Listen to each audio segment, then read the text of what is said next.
அனைத்து கூறுகளையும் எடுத்து பேசுவதை விட நெஞ்சத்திலே இடம்பெற்றிருக்கக்கூடிய முதன்மையான அந்த செய்திகளை உங்களுக்கு நான் எடுத்துக்கொண்டு சொல்லிக் கொண்டு வருகிறேன்.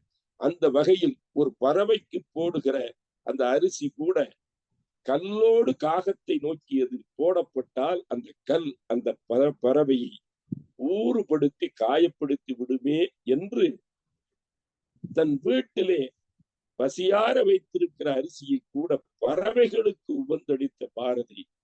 அவனுடைய வாழ்வு என்பது இன்றைய காலகட்டத்திலே அன்றைக்கு நாம் விருந்தினர் வீட்டுக்கு வருகிறவர்களை புறந்து பாதுகாத்து அவர்களை உபசரித்தல் என்கிற அந்த பண்பாட்டின் ஒரு நீட்சியாக இருப்பதை அந்த காட்சி நமக்கு எடுத்து சொல்கிறார். எனவே இந்த பண்பு இன்றைக்கும் அயல் மண்ணுக்கு சென்றாலும் அன்னை மண்ணில் வாழ்ந்தாலும் இன்றைக்கும் கூட வீட்டுக்கு வருகிறவர்கள் குறைந்தபட்சம் தண்ணீராவது கொடுக்க வேண்டும் என்ற அந்த பழக்கம் இன்றைக்கும் நம்மிடத்திலே தொடர்ந்து கொண்டிருக்கிறது என்பதிலே மாற்று கருத்து இல்லை. எனவே இதை நாம் கணக்கில் வைத்துக் கொள்ள வேண்டும். அன்றைக்கு விருந்தினர்களை பாதுகாக்கிற அந்த சங்க இலக்கிய பாடல்களை எல்லாம் எண்ணி பார்க்கிற பொழுது அவ்வளவு மகிழ்ச்சியாக இருக்கு. கடைசியில இரவிலே கதவை மூடுகிற பொழுது ஒரு குரல் எழுப்புவார்களாம். நம்முடைய நற்றிணை ஒரு அருமையான காட்சியை எடுத்து காட்டுகிறார். குறுந்தொகை காட்டுகிறார்.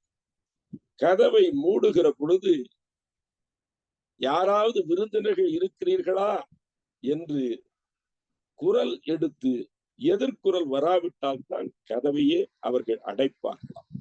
எனவே அன்புக்கும் உண்டோ அடைக்கும் தாய் என்று அன்பால் திறந்து வைத்த அந்த கதவு சாத்தப்படுகிற பொழுது கூட கடைசி நொடி வரை விருந்தினர்களை எதிர்பார்க்கக்கூடிய அந்த பண்பாடு என்பது நம்முடைய வாழ்வியலில் ஒரு கூறாக அமைந்திருந்தது.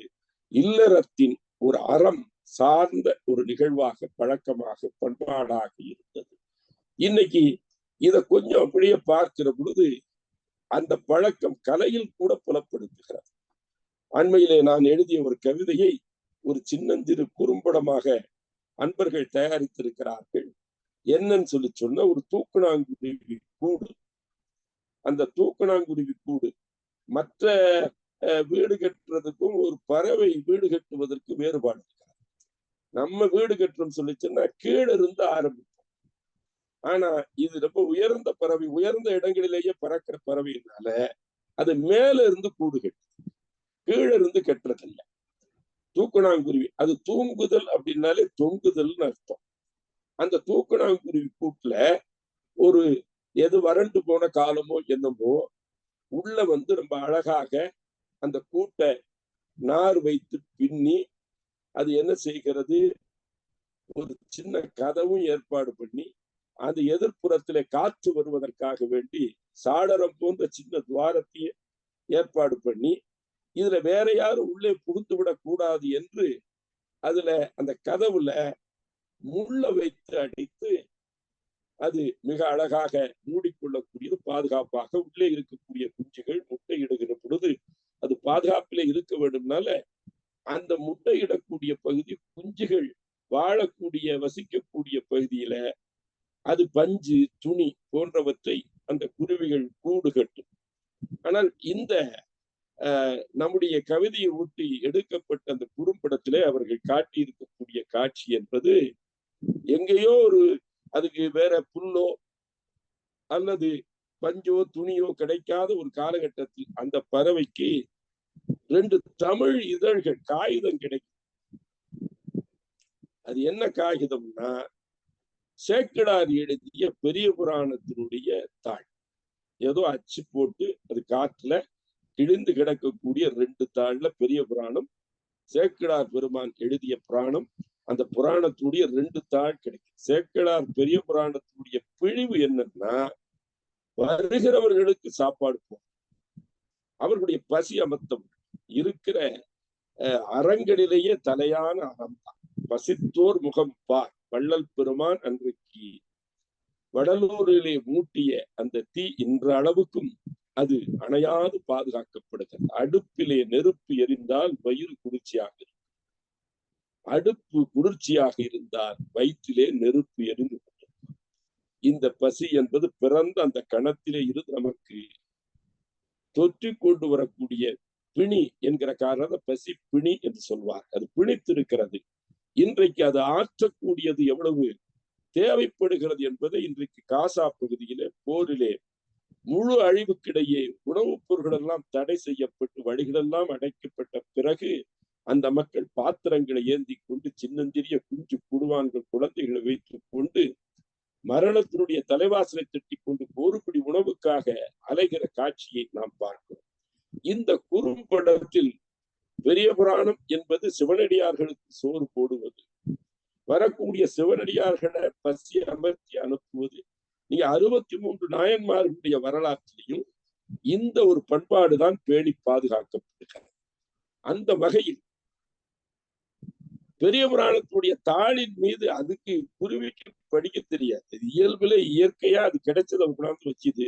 அதற்கு மேலே அது முட்டையிட்டு அதற்கு மேலே அடைகாத்த அந்த குஞ்சுகள், கண்மிடிக்காத அந்த குஞ்சுகளுக்கு இறை ஊட்டுவதற்காக அந்த குருவி பறந்து சென்று வந்து அந்த குஞ்சுகளுக்கு உணவூட்டுவதற்காக உள்ளே வருகிற பொழுது அந்த குறுப்படத்துல அந்த தூக்கணாங்குருவி கூட்ட ஒட்டி அணில் ஒன்று அப்படி அங்கேயும் இங்கேயும் சுழன்றாடி கொண்டிருக்கிறது. ஆகா என்று குஞ்சுக்கு வைத்திருந்த அந்த சிறு தானியங்களை அந்த குருவி இந்த அணிலுக்கு ஊட்டுகிறது. இது ஒரு உயிர், அது ஒரு உயிர். இது வேற ஜாதி, அது வேற ஜாதின்னு நினைக்கல. தன் வீட்டுக்கு வந்திருக்கிற அது விருந்தினர், அது பாதுகாக்கப்பட வேண்டும், அவர்களை உபசரிக்க வேண்டும். குஞ்சுக்கு வைத்திருந்த அந்த தானிய மணிகளை அந்த அணிலுக்கு ஊட்டுகிறது என்பது இந்த படத்துல எடுத்திருந்தார்கள். படம் பார்த்த அன்பர்கள் ஆகா ஒரு நல்ல பண்பாட்டு செய்தியை பரிமாறக்கூடிய சேக்கிழார் பெரிய புராணத்துல ஒரு அறிவற்ற பறவை உட்கார்ந்தாலும் கூட அதற்கும் இந்த பண்பாடு தமிழ் பண்பாடு வந்து விடுகிறது அப்படிங்கிறத காட்டக்கூடிய வகையில் அந்த படம் நிறைவு பெறுகிறது. அப்ப பார்த்து கொண்டிருந்த நண்பர் என்கிட்ட கேட்டாரு, சிட்டுக்குருவியோ அந்த தூக்கணாங்குருவியோ வந்த அந்த அணிலுக்கு, தன் கூட்டுக்கு பக்கத்துல வந்த அணிலுக்கு இந்த தானியத்தை ஊட்டுகிற அந்த காட்சி என்பது நேர்த்தியாக இருந்தது. ஆனால் அமர்ந்திருந்தது பெரிய புராணம். பெரிய புராணம் என்பது சிவனடியார்களுக்கு தான் சாப்பாடு போடுறதை பற்றி பெருமையாக, ஆனா நம்ம மண்ணில் இருந்த பண்பாடு தான், வேற ஒண்ணு இல்லை. அது எப்படி நான் அணிலுக்கு ஊட்டியதுன்னா, நான் அப்ப சொன்னேன், அந்த அணிலை கூர்ந்து பாருங்கள், அதன் முதுகிலே 3 கோடுகள் இருக்கும். ஆகா, திருநீர் பூசிய வெந்நீர் பூசிய அந்த விருந்தாளி வந்திருக்கிறார் என்று அந்த பெரிய புராணத்துடைய சாரம் எதுவோ அதனை வெளிப்படுத்தக்கூடிய வகையில் அந்த அணிலுக்கு உணவூட்டக்கூடிய அந்த இரக்கம், உயிர் இரக்கம் இருக்கிறது. அது நம்முடைய தமிழர் வாழ்வியலிலே அன்றைக்கும் இன்றைக்கும் கூட செழித்து கிடைத்து வளர்ந்திருக்கிறது, பட்டு போகாமல் பாதுகாப்பாக இருந்திருக்கிறது என்பதை நாம் கண்கூடாக பார்க்கிறோம்.